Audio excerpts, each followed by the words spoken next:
Kia ora, good evening. Murky conditions caused flight delays in and out of Invercargill's airport this morning.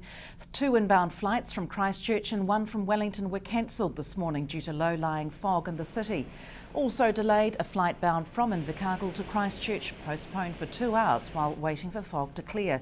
Local meteorologist Andy Fraser says fog is slightly more prevalent in autumn than any other time of the year in the south, and says there is a slight risk of early morning fog tomorrow ahead of a front bringing a band of rain tomorrow afternoon and evening. And while some flights were delayed, an unusual spectacle did take to the skies over the city. Taking housing to new heights today, a hot air balloon in the shape of a double-storey home floated above Invercargill's Gala Street Reserve. The balloons floated over Auckland and Sydney harbours, as well as Wellington and Christchurch. The real estate advertising gimmick represents the dream of buying a home and making it what it may seem impossible, possible.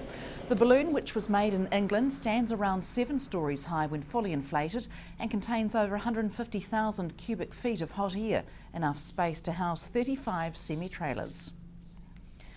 Police have issued a firearm security warning following the theft of multiple firearms from a Coromandel property. Hunter Andrews with more. The theft of 8 firearms is of great concern for police, who are taking the opportunity to remind firearms licence holders of their security obligations. Invercargill Firearms Officer Lindsay Peacock says the majority of gun owners are responsible when it comes to firearms storage and meet the requirements. All licence holders must have security where they reside, and that security can mainly consist of something that's stout and solid, that should ideally be able to sustain an attack for at least 10 minutes with, say, a screwdriver or a hammer or something similar.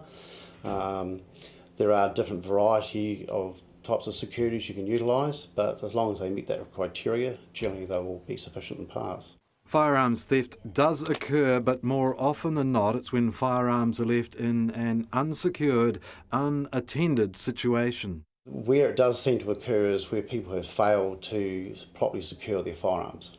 They may have left them behind a door or under a bed, and instead of putting them away properly in their security, as a consequence they've left them open for theft, and when that does occur, we'd then review that person's firearms licence to see if they're still fit and proper. Really, if they're not actually in possession of the firearm as in using it or travelling with it, it should be made safe and should be secured so it can't be used. Invercargill retailer Stephen Boyle deals with a great many firearms owners, and most, he says, have a good knowledge of what's required when it comes to gun security.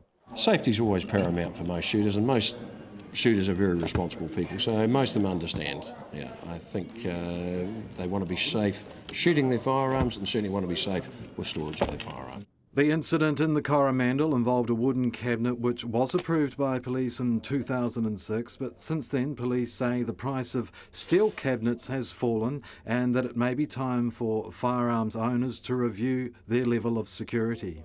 An ideal situation would be a steel lock, commercially built safe, bolted to the floor and wall, and kept in an area out of the way of general public usage, just sort of in a back cupboard or just somewhere where that's not really noticed. They have a variation depending on the costs. Some are very lightweight, $299 for the basic model, but the better cabinets probably around about $500, moving up to around about $2,500. And they should be bolted down. They've all got to be bolted. They cannot be able to be taken away. Hunter Andrews, South Today News. Efforts to find a lost Malaysian air flight has a local connection, with an Invercargill born and raised pilot assisting in the search. Flight Lieutenant Dave Smith is one of the Royal New Zealand Air Force Orion crew searching for the missing Boeing 777.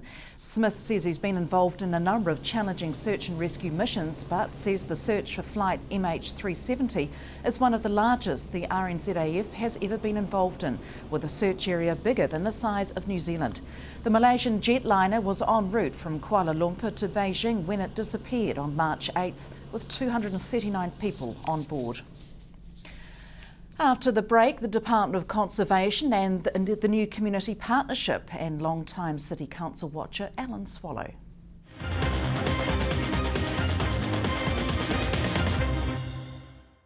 Welcome back. A new community conservation partnership fund of $26 million over the next 4 years comes from underspending and efficiency gains from last year's Department of Conservation restructuring.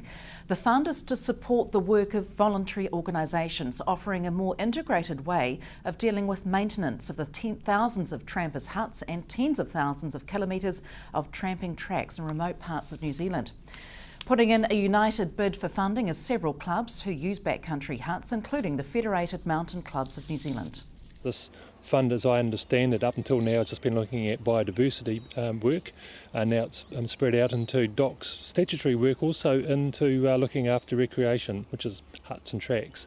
So in the past, I guess New Zealand Alpine Club have had a hut at Homer. Been other clubs and community groups have looked after some of the huts and some of the tracks, but this is a much more integrated way of dealing with it. So we'll be working, at this stage we're busy working with New Zealand Deerstalkers Association, as well as ourselves, the Federated Mountain Clubs and the Trail Fund, to see if we can put together a trust that can access a bulk funding essentially for the maintenance of huts and tracks. DOC have been funding the front country assets, the Rootburn and the Hollyfoot and those sorts of tracks pretty well. It's the ones that are not so commonly used or but are still really important to the whole scale of where people can go hunting and tramping in New Zealand. Sort of the Eyre Mountains, I mean, they don't get a lot of use by Southlanders, they ought to, but those huts and tracks need to be looked after. Logistically, would you look at setting up teams of club members that would work in a certain area? I think we might work the other way around. I think we'll ask for clubs to want to come to us, and then we'll have to do some work to see what huts, we'll have to develop a schedule really of the huts and tracks to look after, and then where's the shortfalls, we'll have to say, well, maybe we have to pay for contractors to come in and do that work. Why is it beneficial for DOC to set it up this way? Well, you can ask that question, but they think that volunteers have got a lot of energy to get rid of, sometimes in the weekends, and that's true. And people, club members and things don't really want to be paid, so that's, I guess, is a bit of a saving, and it's places that just would otherwise miss out because it would be too expensive for a DOC to do any work. The effective hourly rate, by the time you've tramped in for 5 hours to a hut, done your 2 hours of maintenance and trapped out again, that makes the 2 hours you're there very expensive. But if you're going to go there on the weekend for a tramp anyway, what's the big deal? And if someone's flowing in the materials that you need, well, that's not such a big deal. Hey, look, people like looking after huts and tracks. There's a big tradition of this, and so this is really just an extension of the long tradition of back to the 1920s when clubs started building huts in the first place. How much money are we talking about, Robin?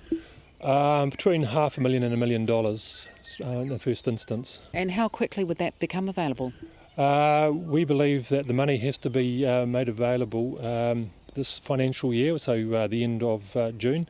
But probably by the time we have our infrastructure set up to use that best, it'll be later on this year at the earliest, I would think. Long-term City Council watcher Alan Swallow is preparing his submission to this year's draft annual plan, and is urging ratepayers to follow his lead and get involved in the process. Hunter Andrews asked Mr Swallow for his thoughts on current council issues, including the proposed 0.43 rates increase. It's a step in the right direction, that's all. It's not an end in itself, and I'm looking forward to the time when we actually start to get rate reductions, because it is possible.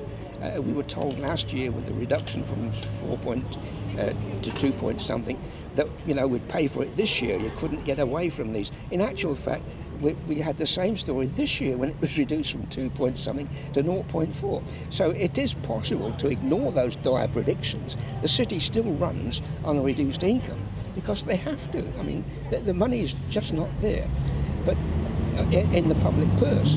But if we start to continue the economies that they've already set in line, if we start to reduce the amount of money that's going into reserves and carried forwards, and if we demand a higher dividend from Holdco, because let's not overlook the fact that the $6 million of profit that EIL makes goes forward to Holdco, and then Holdco in his generosity gives us $3 million back. Why can't that $6 million, or most of it, come back to offset the rates? Because that's what it's supposed to be. Because the ratepayers and the people who provide EIL with its profit are one and the same person, you know. So it's rates by through a different pocket, really. Let's talk about another topic. I mean, there's obviously going to be money spent on water and water supply for the city. Yes. I think that those two issues have got to go forward because, you know, it makes me smile to think about all the scaremongering and high notes that have been sounded about the earthquake risk, which is far away, not even proven. And yet here we have a risk to our water supply with climate change, more demand from the dairy conversions, more demand from industry, and we've still got the same. Use the same restricted supply that we've got at the moment. So the first priority is an alternate water supply. That's got to be top of the list. And of course the Branksome work's got to go ahead because it's no good having a lot of water if it's not pure. So that the two things go together. But you know, the alternate water supply is something that's been put off, and the time will come when we'll pay for it. Because if you think about it, it's not only the water we take out the tap to boil to make our tea, it's water that we need to fight fires in the city and things like that. So it really is essential that we deal with that one first. All right, Cats and Rugby Stadium seem to be dominating the headlines at the moment. What are your thoughts on the Rugby Stadium? Who's ultimately responsible? We don't know yet. We promise we'll know by the end of the month. Well, I think it's something that the people have got to decide, and I go by the fact that it is a Southland facility, and therefore it's got to be funded by a Southland funder, and the only one that fits that bill is the Community Trust of Southland, and the Community Trust of Southland are the ones that should take over ownership and run it. But I think whatever option is undertaken, the people have got to be consulted, they've got to be given all the facts, and it's no good it being decided by 3 or 4 people. It's got to go out to the public and let the public decide, because the public are going to pay ultimately. Business activities are showing positive signs, with more businesses finding it easier to fill vacancies last year. The Business Operations Survey 2013 collects information from businesses with 6 or more employees. Previously, results in 2008 showed 47% of vacancies were hard to fill because applicants' lack of character, experience or qualifications. However, in 2013 that figure dropped to 31% due to a larger pool of people applying for roles, giving businesses more opportunity to find the right people for the right job. In 2013, activities such as innovation, research and development and training continued to show positive signs, with barriers to innovation showing decreases, according to Statistics New Zealand. Time now for the weather, and then Tom is along with sport shortly from the news team. Good night.